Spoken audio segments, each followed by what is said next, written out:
Hey, and welcome to Game Talk episode 29. I'm your host, Ahmed Mian.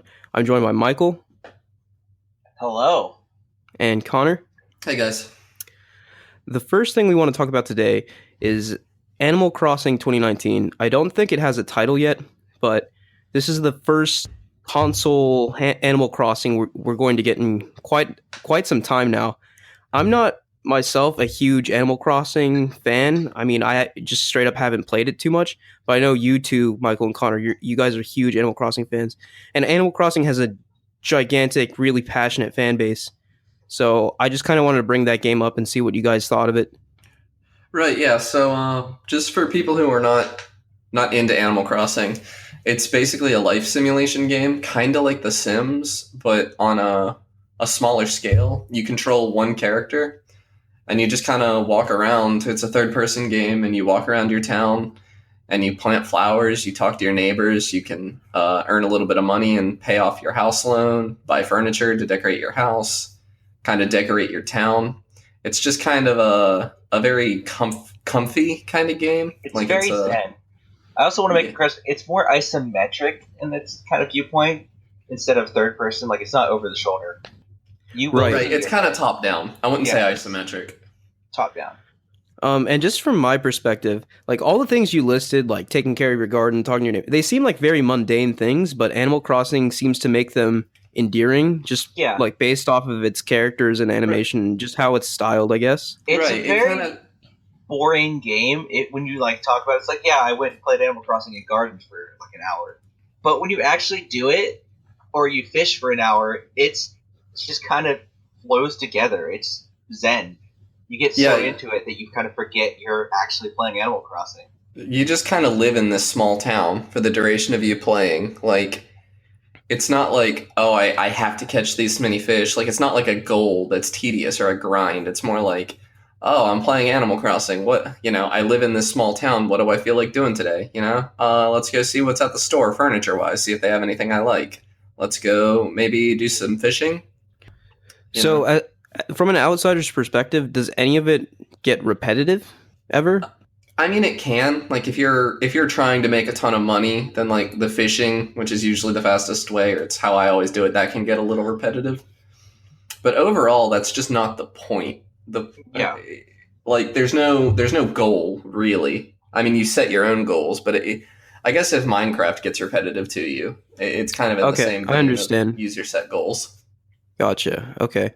So, like, what's so special about this new one? Like, do new Animal Crossings, like, what new features do they add between games? Because just from an outsider's perspective, they all kind of seem the same to me. Yeah, by and large, they're all pretty much the same. The biggest innovation was between the one on the Wii and the one on the 3DS. On the 3DS, you actually get to be mayor of the town, which was a pretty big shift. Yeah, that was... So you can... They also changed the graphic style a little bit. Right, yeah. Characters. Yeah, the game always looks better with each iteration, in my opinion. And they kind of changed the dialogue for the characters and everything and add new villagers you can get. Yeah, personality types. Because every villager has a personality type. Like, some will be real snooty, some will be, your laid-back stoner surfer. It's always endearing to find someone new. It's like, you're new to my town. What do you like? Are you going to be mean to me? And they've kind of gotten, this is kind of a point of contention in Animal Crossing, but the villagers have gotten less rude over the games. Rude? As the series goes on. Yeah, in the GameCube Animal Crossing game, they were kind of rude. They would, like, be mean to you and stuff. Like, just like people. That's kind of weird. They weren't, like, just cuddly, like, teddy bears almost. I see. Like, do you know what I mean, Michael? Yeah, you could make them angry, and then they wouldn't talk to you for days upon end. Or they'd see you and just get all huffy. Yeah, or they'd kind of make fun of you for stuff and just little things like that. Nothing. They weren't mean. They were just kind of like play mean. Yeah, you'd walk up to them with a bee sting, and they'd make fun of your appearance. Yeah. So the biggest innovation, though, like we were talking about, the biggest innovation in New Leaf was that you got to be mayor, which let you do things like install benches or build bridges in your town, just like little public works projects. Okay, so, like, kind of adding city building kind of elements to it? City building, sorta. More like decoration than anything else. Okay. And this is the first Animal Crossing on console since the Wii one, right? Right, the Wii Like U the did Wii U not get didn't get one. one. The Wii U got a spin-off game called Amiibo Festival that was bad. I'm sure that's exactly what what Animal Crossing fans wanted. I'm being sarcastic. Yeah, it's not at all. But this new one, I think, I don't know. Have we heard anything about it? We just got the We release just know it exists. window, We have not right? heard, We know yeah, it like there's not even any strong rumors. There are some rumors that it's going to be coming out early next year, but we So don't know anything gameplay-wise. let me give you like an interesting hypothetical. Nintendo has kind of been, I don't know, they've kind of been on a streak of like turning their main franchises on their head, especially like with Zelda. Do you think they're going to do something similar with Animal Crossing, or is that like a tried and true like I'm they not sure they would never mess with that? I'm not sure Animal Crossing has enough games to have gotten stale. Kind of like Yeah, the others. Like Mario and Zelda had so many games that like they needed shaken up kind of. And I'm just not sure Animal Crossing has that storied history. You know, the first one released in North America was on the GameCube. Yeah, and plus from my perspective, Animal Crossing just seems like comfort food. Like it's something you want to relax with, something familiar, you know. Yeah, I'm not sure. I don't think fans want that really. There's no history for it to harken back to because the games just haven't changed that much, so they can't really do what Breath of the Wild did and like re-examine the series Mhm. from the beginning. So I don't really know what there are a couple of community features I think they could add that would be nice, like the ability to visit a friend's town when they're not playing. I think that would be huge. And Right. So are there any multiplayer features in There these are. games? You can like visit each other's towns and just generally hang out and like fish together and stuff. But the multiplayer's always been really restrictive in Animal Crossing. You can't like for example, you can't make any donations to your museum when you're in multiplayer, which just kind of seems arbitrary. So yeah, the multiplayer's always been kind of lacking. It's not really a good multiplayer experience to begin with. Like you can see each other's houses and stuff. And like the game shares your house with people without you actually playing multiplayer if you let it. Like it has a system for that, which is nice, but like really there's nothing to do together. There's no multiplayer aspect. You're just playing a single player game, except there's fewer things you can do and you can see another player. So with the Switch being so ideal for couch co-op, do you think they'll utilize like the Joy-Cons? Maybe you could each snap one off and like run around in the town, similar to Pokemon Let's Go or something like that? I can't imagine them doing that because like if if they wanted to, they could have done that on the GameCube one. I don't see the point. I think it would be annoying more than they might, but I think it'd be weird because you have so much player customization and stuff. So like, and you travel around this town and all. So like, sharing a screen would just be annoying. yeah. Okay. So let me just ask this of both of you. Being longtime fans of Animal Crossing, are there specific things you would like them to change or add to this game? I definitely want them to improve multiplayer, but other than that, not really. I mean, I'm pretty sure they got rid of grass deterioration in City Folk with New Leaf, but I feel like they need to shake it up in terms of money. Like there's only one tried and true method to really get money quickly, and that is fishing because the fish are worth insane amounts if you're good at it. But Yeah, that's another issue. Is making money's just not that fun. yeah, making money sucks. Is it just slow? It's very Yeah, it's not. Like, I don't think it's really the developer's intention for you to like sit down and try to grind out a ton of money. But like as a gamer, that's what a lot Yeah. of people kind of gravitate towards. Oh god, could you guys imagine if they added like microtransactions to speed it up or something? I can't imagine them doing that. They didn't even do that in the mobile app. Yeah, that would be the worst. But yeah, I don't think Nintendo will do that. So what are your guys' favorite Animal Crossing games? I think mine is still the first one. There are a couple features they took out after the first one, like the sassy villagers and kind of more three-dimensional towns. Like there were hills and stuff. Was the first one on GameCube? The first one was originally on N64, but when it came to North America, it was ported to GameCube. I see, okay. But I feel like the first was my favorite, but I have a special place in my heart for City Folk and some of the subplots that they put in that, especially Subplots? the coffee shop plot, or I want to say it's almost like a side quest almost. Well, it's all side quests. Yeah. But, like, basically it's just a character that you visit, and, like, they have a whole kind of story that happens as long as you keep visiting them Yeah. and doing stuff for them. That happens. And it happens like over days. Yeah, you have to just visit there every day. If you don't show up a day or you like insult them, they don't instantly shut it down. You have to start all over again.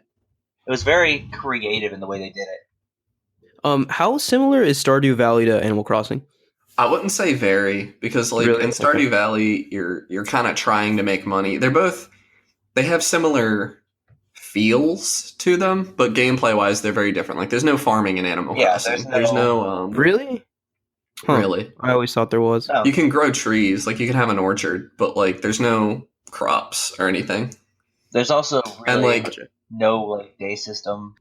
Is it possible to beat one of these games? Or is it just one of those things that you just play forever? I mean, the overarching goal is to pay off your house, really. And like every time you pay off your house, you get to make it bigger.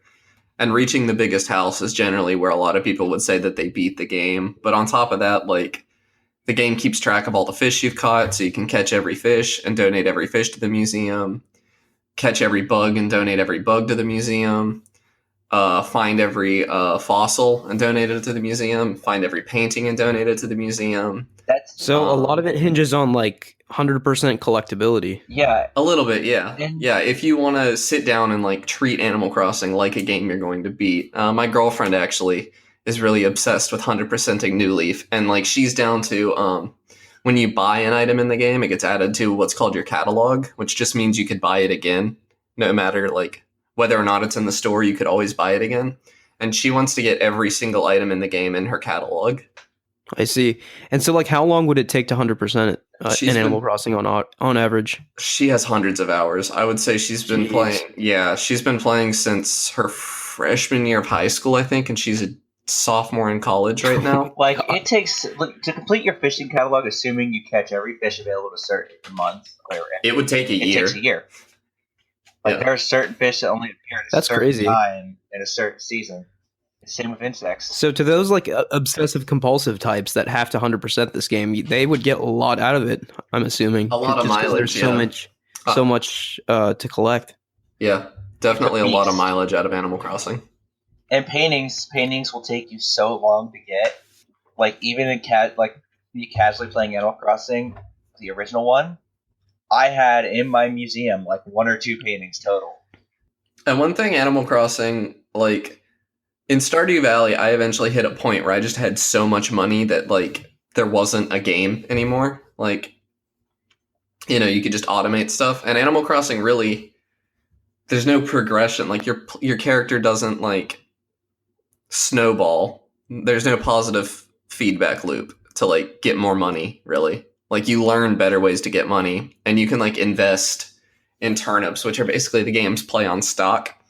But overall, there's no way to like multiply your money like you can in Stardew Valley. Yeah, there's no automation. You get on every day, you go, you run out, you fish, you go talk to people. See, I think that's really interesting, the thing you said about a lack of positive feedback, because I actually had the 3DS Animal Crossing, and I played it for a while, like several hours, but then I eventually, I mean, I wasn't bored, but I just wasn't engaged enough to continue. I think it might have been because of that lack of positive feedback. I don't know. Well, I meant like a positive feedback loop, like how like kill Right. streaks and call it. Yeah. That's what I'm referring to. Okay. Usually, like, getting one of those, even if it's like an achievement or something, really kind of hits my brain with dopamine and motivates me to continue. Right. Animal Crossing just doesn't really have that. Like when you pay off your loan, your character does like a little dance and gets happy.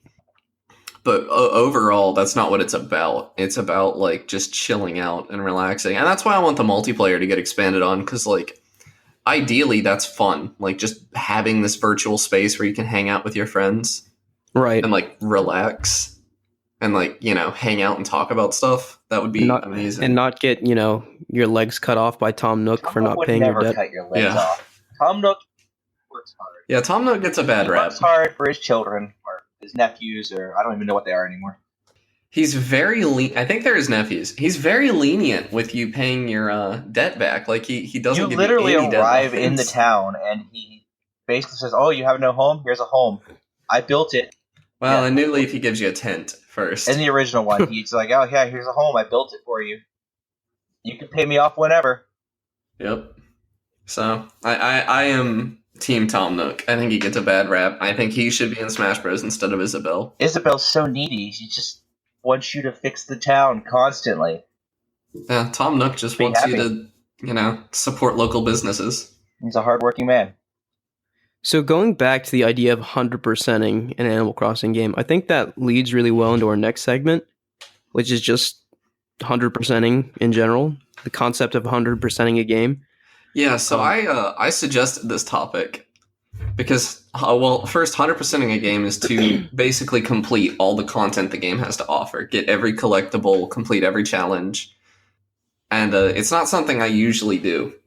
But this past weekend, I went back and I played Spyro 3, which is a game, Spyro Year of the Dragon, a game I played a lot as a kid. And I went back and I just felt this need to 100% it for the first time ever. And I did that over the course of the weekend. And it was an immensely satisfying experience. So, yeah, let's see. Spyro Year of the Dragon has 149 eggs you have to collect, which are just like this game's equivalent of Power Moons from Mario Odyssey. And that's the best comparison, probably, because they're just kind of hidden around the map, or you complete a task and you get one. They're almost exactly like a Power Moon. okay. And you also, to 100% this game, there's another collectible called Gems. And this is the one I never got as a kid. They're much easier to find, but there's hundreds of them in each level, like usually like 600 per level. And they're like coins in Mario. But like, Mhm. can you imagine playing Super Mario Odyssey, but it's like you have to collect every coin in the entire game to get your 100%? Yeah, Like, that's crazy. Just in general, I feel like games maybe 10, 20 years ago, they were much more rewarding and you had much more incentive to 100%, and they were easier to 100% than games today. Like games today have so much bloat in them. It's just I feel like a lot of them are a chore to 100%. I mean, right. I can't even remember the last game I 100%ed. I 100%ed Odyssey. I think I 100% is Saints Row 3, but it wasn't an official 100%. It was my files at 100%, 100%. Yeah. Gotcha. Yeah. The one game I remember truly 100%ing was Banjo-Kazooie. I collected every single jigsaw piece, every single musical note, every Jinjo. I did everything in the original Banjo-Kazooie. But and like all of the health expansions got I did everything in Banjo-Kazooie, but other than that, I don't think I really have 100%ed anything that I can think of right now. I think I much prefer to just there's so many good games to play. I much prefer to just experience as much of them as I can rather than focus and hone in on one. But I See, know a lot of people have the opposite opinion. See, that's the rich man's game, Ahmed. You don't understand when you're a kid. When I was a kid, like I got one game every like 6 months or something, and that would just be like, oh, got Super Mario Yeah, Sunshine. I Guess I'm gonna gotcha. get literally every drop of content out of this game that I can. Ironically, that's the only 3D Mario I haven't 100%ed, but Yeah, I mean, like I get it. When I was a kid, like I played N64 games like way more, like one at a time. That's when I 100% of Banjo Kazooie. Nowadays, I can't ever imagine 100%ing anything. But yeah, I I think don't that's know. also due to like take I don't know, trying to think of a game. Just take Assassin's Creed or something for example. Yeah, you can do all the missions and side missions, but there are also like dozens of inane collectibles like the feathers or something in Assassin's Creed 2. And that's not a game that's like intended to be 100%ed. I feel like it's just not fun. Right, like I think platformers, 3D platformers do the whole collectathon 100% thing the best Right, like because that's kind of the whole point.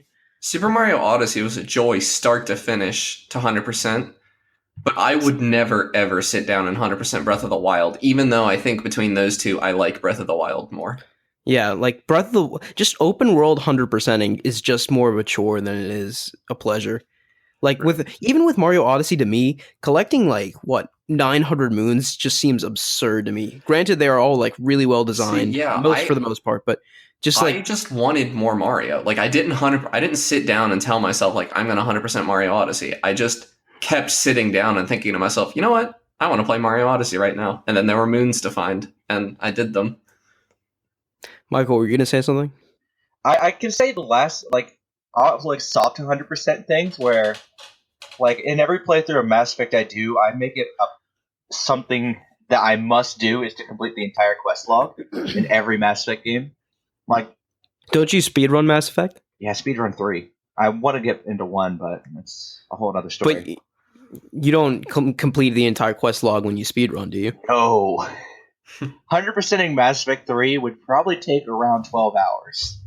Really? At a speedrun pace, yeah. That brief? So nothing. Yeah. With all the cutscene skips, probably. See, I think I put like 20 to 30 hours into each Mass Effect individually. Yeah. Remembering right? Like, I know for a fact that Earth, the final level of Mass Effect 3, is at least half an hour of cutscenes, even with our cutscene skips that we kind of cheat, edit an I in. Mm-hmm. Like, it's ridiculous. But like, what would constitute 100%ing a Mass Effect game? 100%ing Like, are there collectibles in Mass Effect? I can't even remember. There are, but you don't have to get all of them, and they aren't tracked past a certain point. Like in Mass Effect 1, you have all like the minerals and stuff, and you need to get like 5 of some and like 20 or 15 of another. And once you do that, it stops tracking them. So I consider that a complete when you complete your entire mission log. See, like that kind of illustrates my point. For games like Mass Effect, like that's the whole collection and 100% thing is just like ancillary to experiencing the story and the RPG mechanics. Whereas like in a game like Mario or Banjo-Kazooie, like that's the whole point, to collect stuff. So it's just it feeds more into the main loop of the game. It's just an extension of the main loop of the game to 100% everything. That's why I went out to 100% Spyro Year of the Dragon, was because there were just parts of this game I've been playing since I was like 7 years old that I had never seen before. Like a big, a large amount of content that I've just not seen. And like there were huge 100% completion rewards. Like there was a whole bonus world that you unlock when you 100% it. And I know Mario games have done that before, and cool secrets you unlock. And I think that's all very cool. I know Mario 64, I think the only measure of which you can 100% the game is just collecting all the stars. Right. And I think like just watching and learning about the speedrunning community for that, like people have gotten so efficient at 100%ing that game. It's scary. It's almost robotic. Like every input is like so precise, like to the frame. And I think people can run through and collect all of those stars in less than 2 hours. And there's like, what, 120? Yeah. Which is just an amazing accomplishment. Super Mario 64 is not a particularly hard game to 100%, though. I actually did that as a kid. Just because, like, if you sit down and, like, want to go through all the worlds in order. Right, like, especially because really the star, like, jumping into the world, it tells you kind of how to get the star. Or right, there's no, like, it. blind collecting. Spyro had a lot of blind collecting where, like, you know that there are gems left in this world. You have literally no hints at all. You have to find them. Oh, another game I 100% was Jak and Daxter, the first one. Oh, wow, that was probably a big undertaking. I remember doing it. I actually remember doing it twice. Once as a kid and once as like a high schooler. Yeah, it was fun. So the current record, like speedrunning for 120 stars of Super Mario 64, is actually 1 hour 39 minutes. That's so fast. That's unreal. Yeah. I mean, I think I played Mario 64 for over a year straight. That was the first game I ever had, and I just played it and played it and played it, and I never collected all the stars in the game. So, you know what I really don't like? Is games that like have bogus 100% completion requirements, like Super Mario Galaxy. You have to play through the entire game exactly the same a second time, but as Luigi, and nothing's changed. Yeah, that's and I did it. Of course. In my defense, the second time was much faster. I knew how to do everything. It only took me like a couple days, I think. Whereas the first time through took me like a year. But still. But did you get anything for 100%ing it, or was it just like a good job thing? You get a bonus level that's literally just the like tutorial segment of the game, but you can walk around and do whatever. That's kind of dumb. Yeah, I don't think it's worth it. Which makes me think, like, do you guys know of any 100% rewards that are really cool? Because I think that's a hard thing to do. Because honestly, like, no. Like like in my mind, when somebody 100%, if I'm developing a game, when somebody 100%'s my game, what I want to do, like the reward they clearly want is more game. But if I give that to them, they haven't 100% of the game anymore. So that's not like a viable thing to do. I think the type of player that's willing to 100% a game, like more often than not, I don't think they're looking for a reward. I think that is the reward, just to conquer the game completely. Yeah, I think Like so I too. don't think someone's 100% a game expecting something amazing. I mean, it's nice though. Like, I don't want to Like a spoil cool anything with Easter, this. like a cool Easter egg or something is the most I would hope for. Yeah, you get that in Super Mario Odyssey. You get a neat little Easter egg. I'm not going to spoil it. Like in Jack and Daxter, if you collect all the power cells and beat the game, like the ending cutscene is literally different, and it foreshadows and sets up the sequel to the game, and you just don't get that if you don't have all the power cells. So I remember that was a pretty cool reward. I hate it when I 100% a game and like nothing happens. I don't like that. But like something small is nice. Like Like what was it in Mario 64? You got to ride around on No. Yoshi, right? no, you get to talk to Yoshi, you get a higher jump, and you get a wing cap for the castle. Oh, okay. I actually didn't know that. And that was a really good reward in my opinion. You also Yeah, get that's 99 cool. lives. Like, I love it. I hate it when games, their 100% reward is this ultimate item that will help you beat the game better.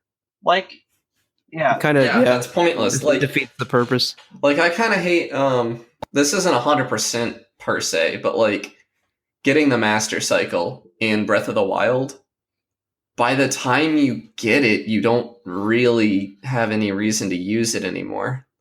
Yeah. Like I thought the master sword was placed excellently in that game. Like you get it and then like you're probably about halfway through the game, you've got time to use it.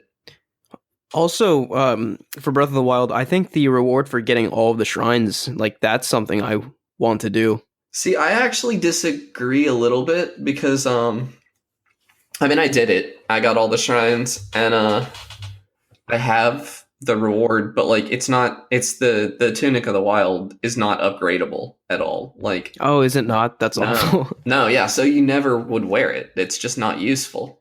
It's just to look like Yeah, classic and Link. it has really bad stats. It's like 3 defense and it has no bonus. So like a little bonus like infinite stamina for having that would have been cool. Like Why couldn't they have just made that upgradable? Why did you tell me that? Now I don't want to finish the shrines. yeah, it's just stupid. Yeah, like because obviously I wanted more games, so if they gave me this reward and then like, oh, I could like pinch out a little bit more content by upgrading it, like, yeah. Defeating Ganon wearing that tunic was actually somewhat difficult, where I couldn't upgrade it. But yeah, I think I'm kind of against the whole like give them a bonus level that has more game in it at the very end, because then like that's more like an obligation kind of like, yeah, you haven't really 100%ed it because you have to do this now. And then like I expect a reward for completing that. And it kind of is a bad loop. It's kind of recursive, you get stuck in. But Yeah, like, I think a really cool Easter egg or just like a really or neat like thing, the real ending. like something small, I think is Like, the way look to at go. Crash Bandicoot. yeah, like but something small gameplay related, like a weapon or something. Yeah, Like, and a good example of 100% actually mattering is the first 3 Crash Bandicoot games. I think the third one had this, where if you actually got everything in the game and completed the game, you'd actually get the real ending.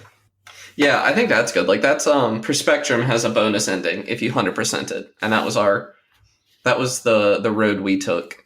yeah, but in on that route, you got to be careful because if the true ending or whatever is too spectacular, customers will kind of feel ripped off. I think I mean, they can just look it up, they can. Yeah, that's true. And I feel like I thought you were gonna go with that like Hazy Water with like sequels, which ending is canon, and I don't really think that that's too big I of a think deal. in Crash Bandicoot, the secret ending, in quotes, is actually the canon ending, because I think the game basically tells you, now get everything and beat it again to get the real ending.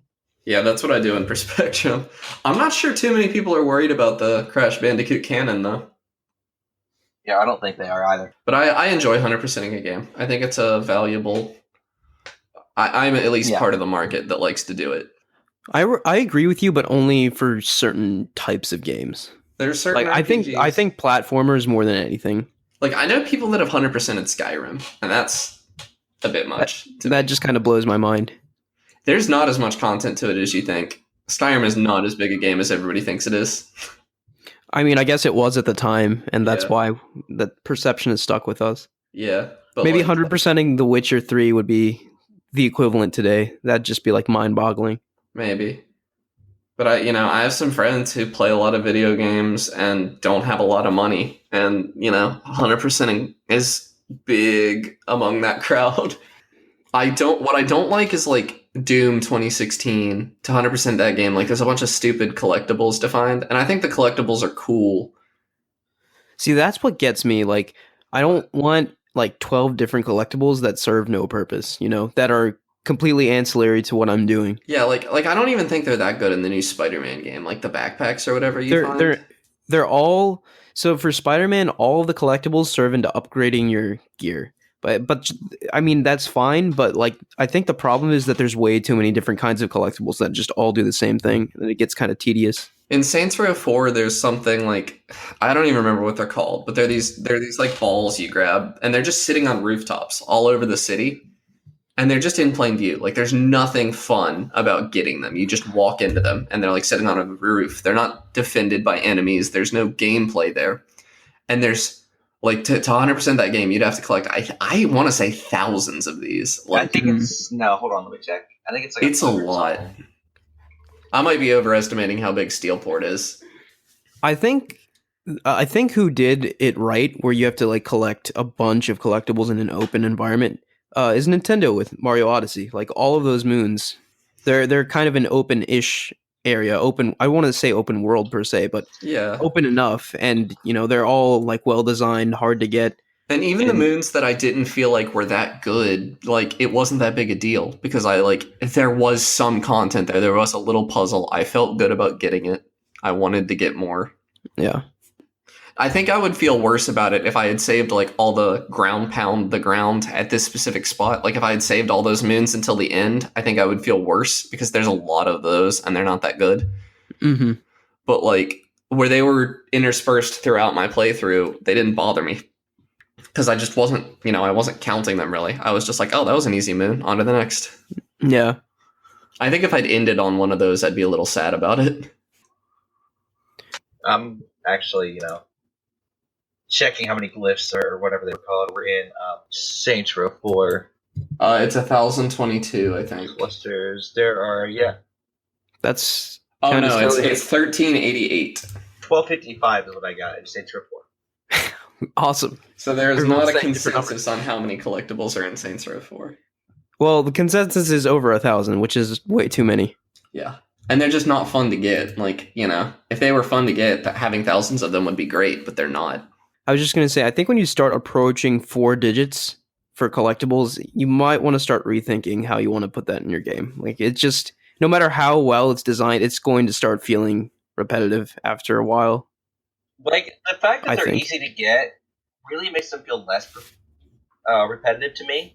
Because, you can just kind of do it on your way to an objective. It's like, oh, I see a cluster there. I'm going to grab it and continue on my way. Yeah, but it just felt like a chore to me. Like, there was no fun to it. It was just like something taking me out of the game. I mean, you got some cool power upgrades off of it, so.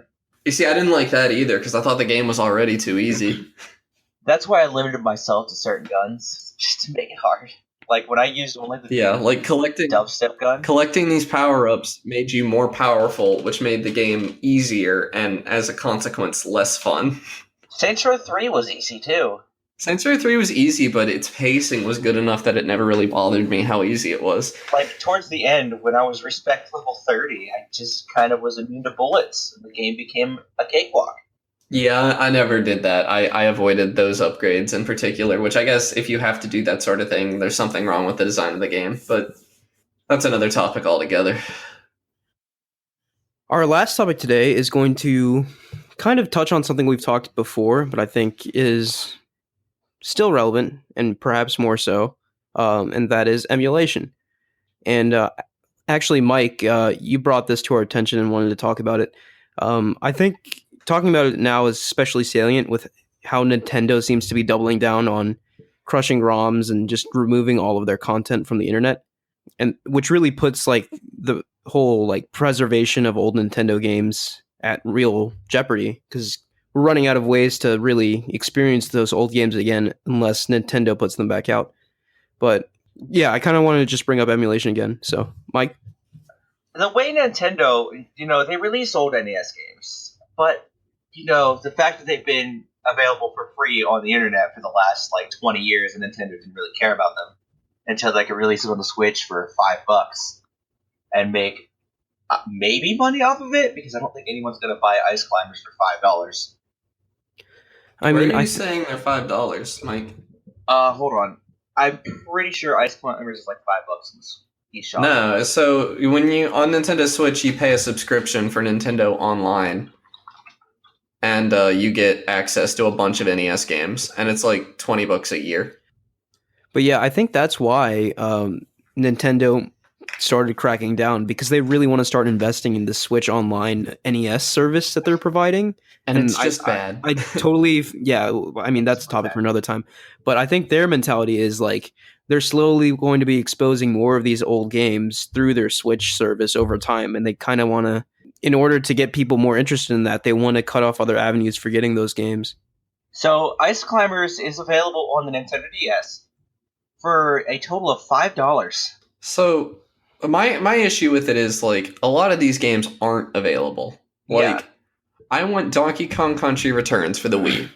There's no way for me to pay Nintendo for this game currently. I think Nintendo subscribes to the same philosophy as Disney, where Disney, like, quote unquote, vaults some of their movies after they come out. Are you guys familiar with this? Yeah, the Disney Vault, when they throw something in Yeah, there and so like release it. they'll just arbitrarily, like, if you don't buy it on DVD when it first comes out or don't catch it in theaters, you might not be able to get it legally for the next decade or so until they see fit to release it.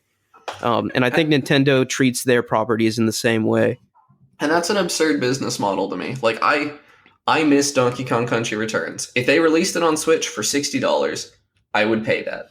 However, they have not done that. I'm not going to buy the inferior 3DS version because I want to have it on a big screen, 60 frames per second. Give me a way to do that. It's very frustrating that I can't play that game. Like, and I can't. I've looked. Like, they have very effectively scrubbed the internet of a lot of games. Like, to play Pokemon Crystal right now, you gotta have to buy it for $10 on the Nintendo 3DS. I could go to like a bargain bin in like a flea market and get it for like $4. If I really wanted to. And going to the bargain bin flea market is literally, as far as Nintendo is concerned, the same as piracy. Yeah. Because they're not seeing that money. I'm not going to pay $10 for Pokemon Crystal. I was vehemently against when they re-released Red and Blue with no, any major... Yeah, no improvements. Yeah. They just released it for, like, how much was it? It was absurdly high for a game that's 20 years old. I was just going to say, I really don't understand what the point of gating, like, some of their games, or, like, just taking some of their games away for a while serves. I don't know, maybe they want people to get excited for it again or something, but I think they in the long run they would just make more money if they had 80 to 90% of those games in some kind of retro eShop that people could just buy at their whim. I'm sure they would make a lot of money that way.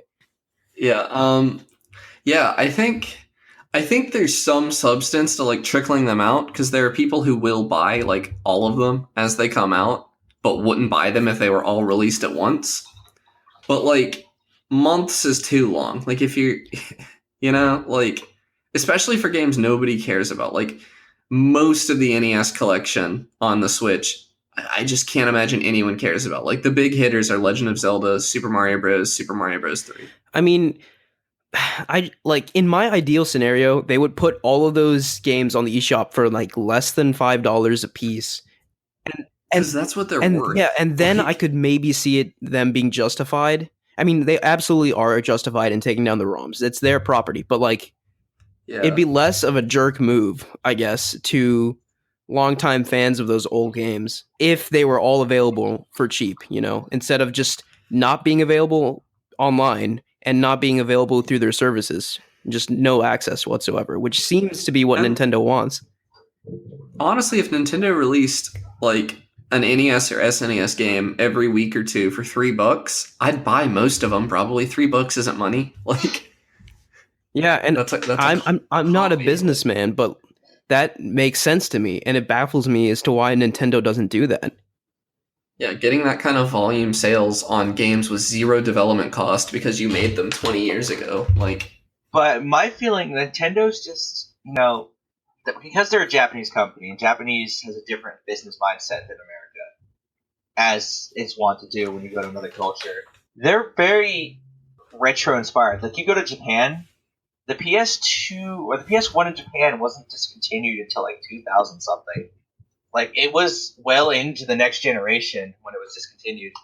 But I don't know, like when you mention PlayStation, I feel like PlayStation does a much better job of preserving a lot of their retro games. Like there's so many PS1 games you can play on Vita, and there's so many, and they're adding more and more PS2 games to PS4 as well. I mean, granted, it's not a significant portion, but it's a lot more than Nintendo. Right, whereas Nintendo's solution is to do, for their console that didn't sell well, they do $60 re-releases of these games on the Switch, $60 ports Yeah, it's that come out 5 years later, you know? I don't know how old Tropical Freeze was, but it was kind of weird that they charged it was $60 less than for the 5 years, I think. Okay. Yeah. So the Famicom in Japan was actually just like the original NES was discontinued in September 2003. This is a Wow. console that was released in the 80s. This was well into like 2-3 generations later. Like Yeah, that's Japan crazy, especially because really holds on to their retro games for a long, long time. yeah, in the US at least, it seems like we move on a lot faster. Like after a new console comes out, like I would say 3 to 4 years tops, and like no one's playing the Yeah. old console anymore. It's 2 months until people are like, why are people, like, people are asking why games Yeah, are still right. being made for the old console. But yeah, I don't know. Like to an extent, I kind of get remastering newish games. Like Tropical Freeze, yeah, it came out on a not so popular console. They wanted to get it into more people's hands, so they put it out in a slightly polished up format. I kind of get that. What I don't get is kind of the opposite of that. Like for the really, really old games, that some of these like Nintendo's history is so rich. Some of their games are so seminal that they literally laid the foundation upon which all of gaming was built. And a lot of newer gamers will never get to experience these games because they just don't want them to, I guess. I mean, they could easily charge for, Super Mario Bros. 3 or something like that, like games of that caliber for less than $5 a pop, and I feel like they would sell just fine, like all the time. Yeah, I agree. I would pay that much to be able to play Super Mario Bros. 3 on my Switch, for sure. But I'm not. I'm protesting Nintendo Online at this But point. I mean, I looked into some of these, like some of the legal speak Nintendo put down when they issued like the takedown order on these emulation sites, and it was a little absurd. Like, I think one of the numbers floating around was like around $100,000 per Nintendo game per Nintendo ROM that was listed on one of these sites. Like they demanded that in like for some kind of like reparation fee or something like that. I'm just like, guys, come on. Like it's Yeah, just that's a little absurd. silly to me. And I get it, legally they are right, but still, like, do you really want to alienate and anger your customers like It's that? hypocritical of them, kind of in a way, because they don't crack down on used games at all. No one does. And then when emulation comes up, it's pretty much just going and buying a used game. Except you're not giving your money to GameStop, you're giving your money to nowhere. Emulation is basically just used games. I mean, if they really, really want to is. make money off of those games, then make them available to buy. They won't even do that. I don't get it. It really doesn't make There are any so sense. many games that you can't get anymore because the license expired, so they can't sell it. And Like the fact that they couldn't even expand upon things like the NES and SNES Classic. Like they just kind of left a back door open for hackers. Yeah, like imagine if Nintendo announced like, yeah, it comes with 20 plus, pre-installed games, and maybe for a yearly subscription fee, we'll add 10 games every year to that or something. Like people would jump all over that, I feel. Oh yeah. I also this is kind of a niche one, but I believe the Deadpool game and the Scott Pilgrim versus the World game. yeah, they're no longer available. Yeah, because of licensing issues. The only way you could possibly get those games is through emulation now. And piracy. Because nobody can sell them, and they were digital releases. Interesting. Yeah, That's a very unique situation. So I'm fortunate enough I have the Scott Pilgrim game, which is... So what happened with that? Did the studio like close down or something? No, it's a music thing, I it's think. music licensing. Oh, Yeah, music licensing. They don't have the license for the music anymore, so they can't sell That the game. happens with a lot of games. Like eventually, Rockstar is going to lose the license for their GTA games, and then those will be pulled off Steam or wherever they are. I'm sure by then they'll have already made their tens of billions. Yeah, I pretty mean, much. yeah, Grand Theft Auto is like the highest grossing game of all time. Grand Theft Auto 5. Highest grossing media product of all time. Yeah, so They're not It's worried about it. It's the gaming historians that are worried about Right. it. And like I said that kind of sarcastically because it's like a weird thing to say, I mean, but like there are, it is yeah, what they're games doing. Like, are going to have a history. They already have a history in their young lifespan. Like a lot of these classic games, like that's why all these Nintendo fans are fighting so hard with Nintendo on this because they don't want these older Nintendo games to be, lost or inaccessible. and Nintendo doesn't have ROMs of some of these games just sitting around. Like, they were able to tell the source of one of the virtual console ROMs on the I think it was the Wii, and it was from one of the popular emulation websites that they just recently attacked. Wow, Like they had just pulled down that's a crazy. ROM and put it up. Yeah, I feel like Nintendo must have the ROMs though, right? Like, there's no way they didn't have backups or like not vault them or necessarily. something. Storage was expensive back then. yeah, I would not find it unbelievable that they don't have the source code for a lot of these games at least. yeah. Stuff gets lost all the time. Like you'd be surprised. I think when there was a company that went to remaster, I think it was Crash or something. It was like a remaster. They literally couldn't find the source code, so they just kind of reverse engineered it and created their own source code. See, that's a very terrifying prospect to me because then that introduces the potential of something just straight up being lost forever. And I don't Yeah, ever want that to right. happen. No, that's the scary thing. That's why. That's one of the big reasons people want these emulation sites to be safe so much because a lot of these games Nintendo took down, that was the only place they were available. There were things like fan translations and stuff of Mother 3. That's a big one. That's unplayable to anyone without that yeah, in English. See, but that Nintendo's defense for that will be that's none of your business because we didn't translate it, so that shouldn't exist in the first place. But then there's also just a lot of games that like were made by third parties Yeah. that didn't do very well that will never get a re-release because they didn't sell well and they're just going to be It just gone. seems like I don't know. Nintendo seems to be very, very anti-consumer at times. I just don't. They need to get with the especially these times. past couple Yeah. months Yeah, the whole between Nintendo yeah, the Online whole and Switch taking down Online the- thing. I think we could straight up just do another topic on that sometime. We yeah. could do a whole episode Yeah. on Yeah. that. Switch Online is just kind of a money grab, but we're not gonna get into But that. Yeah, it absolutely is. They're charging for I nothing. think I think we should save that for another topic though, because Yeah. that's ripe for. Because isn't all their servers anyway? Yeah, the servers are all peer to peer, but like Emmett said, we'll save that for another time. Any final thoughts on emulation? Nope. No. Come on, Nintendo, get with the times. Be good to your customers. That's all I gotta say.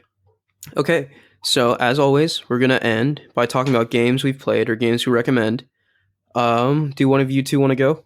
I'll go first since I already mentioned I've been playing Spyro. It was a really rewarding game. Spyro 3 is usually considered second best of the original trilogy, I think, by most people. People tend to jump between Spyro 2 and 3 as the best of the trilogy. And you can kind of see in 3 where they're kind of running out of ideas for what to do. There's like 3 totally separate skateboarding minigames in Spyro 3, which is kind of weird.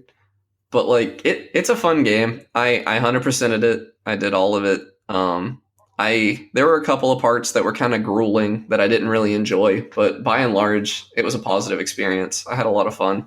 It controls well. It's a great classic game. Love Insomniac. Spyro's a good character. The voice lines hold up in the sense that they're funny to listen to, but they're not cool, and they're funny in ways they're not supposed to be. Like a lot of '90s cartoon mascot games at the time, I feel like. Yeah, but there's like little fun, like there's just fun little quirks and stuff. Like there's an entire world in Spyro 3 where everybody talks in haikus. That's kind of cool, actually. Yeah, it's just neat. Like the level theming for Spyro 3 I think is really good. There's a lot of levels in it. I couldn't tell you off the top of my head how many. But more than 20, I think. That's a lot, actually, just- for Yeah, for a 3D platformer, yeah. It's quite a few. And they all have like six eggs or something to find, and 6 to 9 eggs ish, and like hundreds of gems.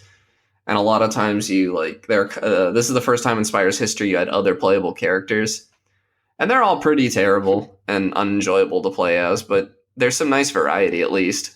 They make you appreciate the Spyro sections more. right. Hey, the kangaroo portions were actually I'm not a fan of them. The jumping is weird. Like, I don't know how they got the jump so right on Spyro, but then the animal that is like known for jumping, the jump was bad on. But like the controls for Sheila the kangaroo, like you can't get any movement in the air. You have no control. Like once you leave the ground, you can't control your jump anymore, and it's kind of weird. But anyway, I give it a 7 out of 10. It's pretty good. Seems like you give most games a 7 out of 10 pretty good.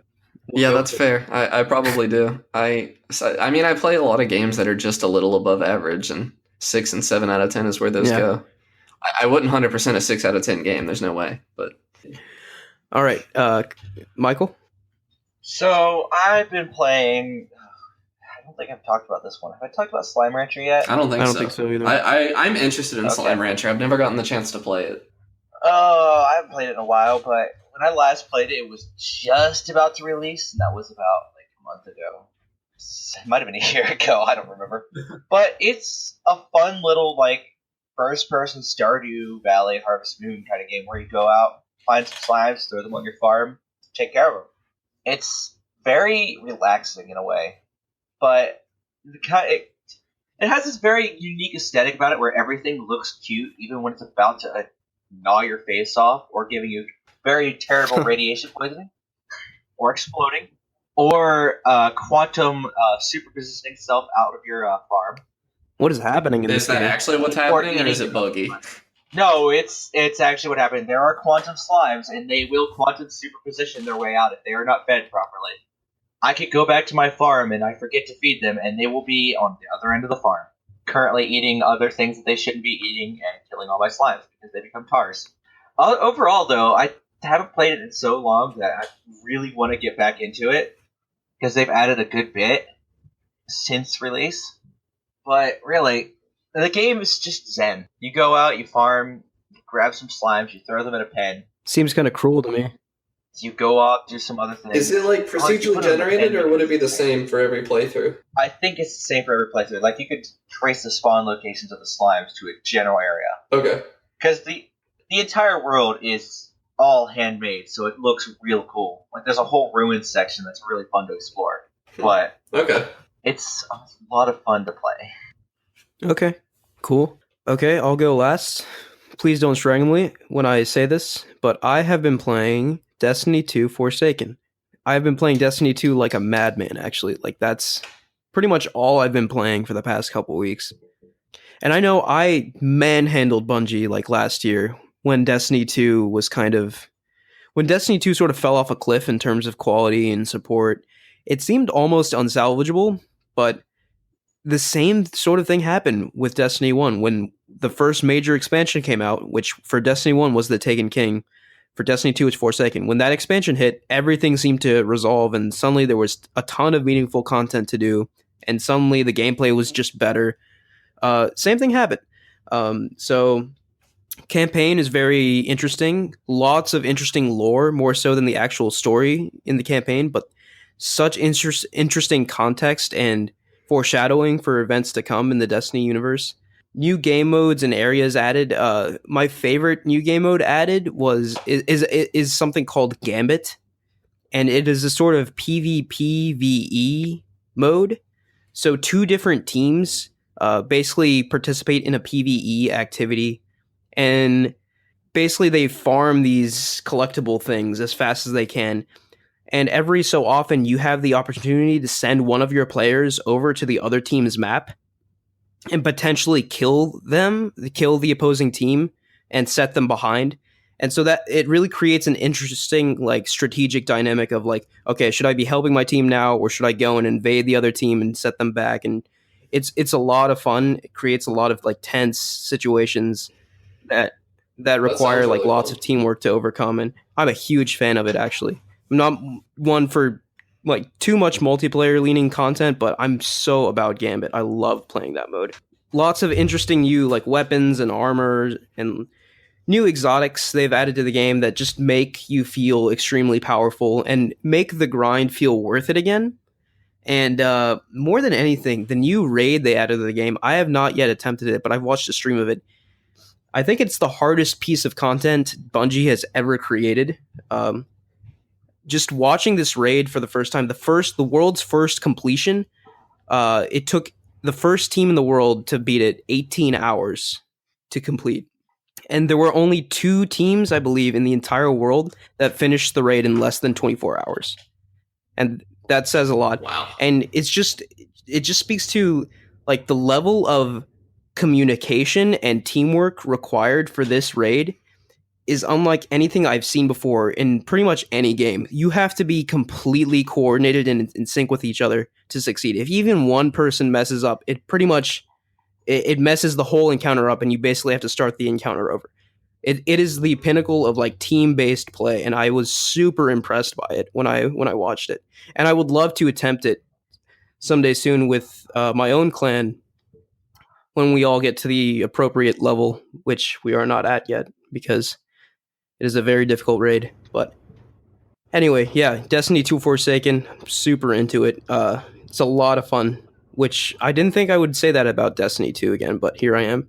Yeah, if you'd have asked me, like, even a couple months ago, if you would have ever said anything nice about Destiny 2, I would have laughed. I mean, Bungie seems to be good at pulling this game back from the brink.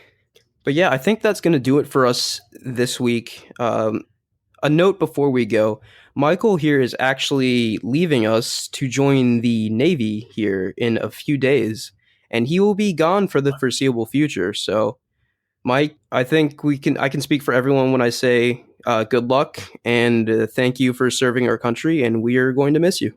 I won't be gone that long. I've only been gone for like 2 months before I get access to the internet again. Okay, well, that kind of invalidates the dramatic speech I just made. Oh, no, don't worry. That's 2 months. It'll be rough. I'll have some withdrawals. But yeah, I guess, Mike, just let us know when you're back, and you can pick up right where you left off. Yep. All right, see you guys next week. Bye.